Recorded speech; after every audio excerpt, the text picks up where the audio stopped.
Hey, how's it going? Today we're going to take a look at this CarPlay retrofit that I've done on my 2015 BMW F30.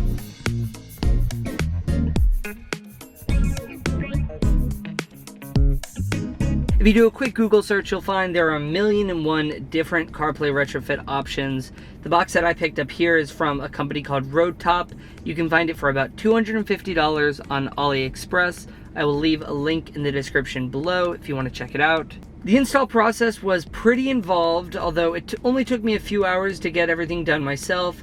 I will leave links to the videos that I used as well in the description below. This is not going to be an install video. So this retrofit works on top of the stock iDrive. It doesn't require any coding. All you have to do is plug everything in, put it back together, and it will just work right out of the box. The best analogy that I can make is the display in your car is kind of like a TV, and instead of just having the stock BMW iDrive connected, you're now connecting another device or, another HDMI input. So at any time you can jump back and forth between the stock BMW system and this new CarPlay system from Roadtop. So that can be done by long pressing on the menu key. So right now we're in CarPlay. If I long press, you see it kind of jump and it goes back to the stock BMW screen. So at any time, if you need to go into your settings, if you want to change anything around in there or check oil levels because BMW, you just need to long press the menu button and you'll be greeted over here. Long press it again and it'll jump you back into CarPlay. Now what's great about this is right out of the box, without any additional setup, the stock microphone is going to work just fine, the iDrive controller will work perfectly, and even the buttons on your steering wheel will work to control everything in CarPlay. To navigate within CarPlay, you use the iDrive controller, you just rotate it left and right, and that'll hover over different icons, you press in to click them. The menu button, when you click it once, that'll bring you back to your dashboard. The back key also works, although none of the other functions, your media, radio, telephone, navigation, or option key, those are not going to work within CarPlay, just the menu key, the back key, and the rotary dial. Also, if you have an iDrive touch controller, the touch function does not do anything. It will work when you're back in the iDrive screen, although within CarPlay, it doesn't really do much.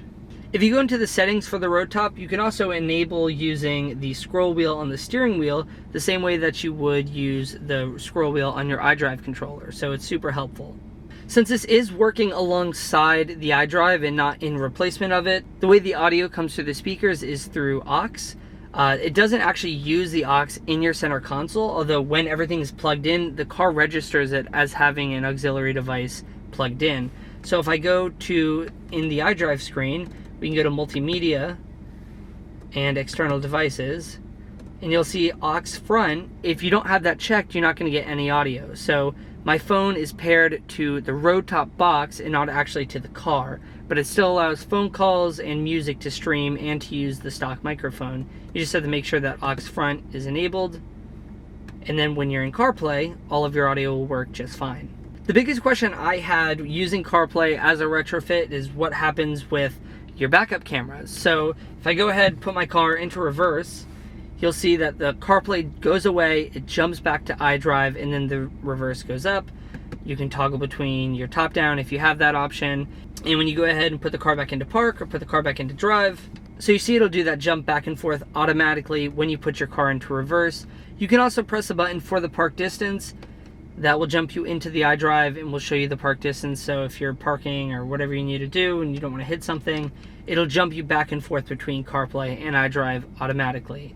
Doing this also doesn't disrupt the music. Since it's detecting everything as aux in, it's going to run the music no matter what screen you're on. If you're on the CarPlay screen or if you switch over to iDrive, the music is still going to be coming through the speakers just as you would expect. Now this Roadtop box does have a host of other features. So if you go over to this BMW icon and click in, that's actually going to bring you to the Roadtop box's menu itself.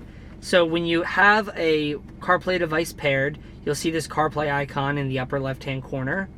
And all of your settings for CarPlay are right here within wireless. So you can pair new devices, you can delete devices, you can also reset the system if it's acting weird or not working right. You have an option for AirPlay as well, so if you want to disconnect the CarPlay and actually stream maybe a YouTube video or something while you're in park or hanging out, you can do that as well. You click on this, it's going to ask that I turn off CarPlay, and I'll show you a demo real quick. The next option is for Android Auto. Now, I've not tested this. When you install the road top box, you have the option to run a female USB so that you can plug directly in for wired CarPlay and also wired Android Auto. I opted to not run that since I was planning on using solely wireless CarPlay. If I want to add that USB, I can, although it means that I cannot show you Android Auto working. In here, you can also plug in a USB device if you have music on a USB. Here you have camera settings, so if you do have aftermarket front and rear cameras, you can set it up so that when you go into reverse, it'll actually go here instead of going to the stock BMW screen. It says no signal because I do have the OEM cameras and there's nothing plugged in for this to connect to.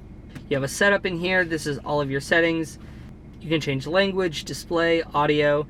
You can tell the car when you go into reverse what it's going to do. I have the reverse camera set to original.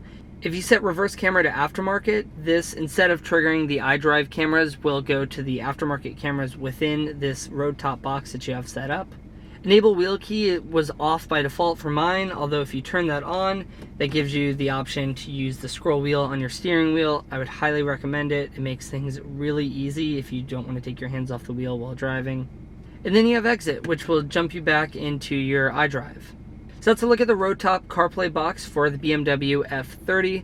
Like I said, there will be a link in the description below. I highly recommend this for anybody. If you do not have CarPlay and you want to retrofit it, this is 100% the way to go. If I upgrade cars, this will without a doubt be moving along with me. If you have any questions about the functions of this road top box, let me know in the comments and I'll be sure to get to all of them. Until next time, I will see y'all in the next video.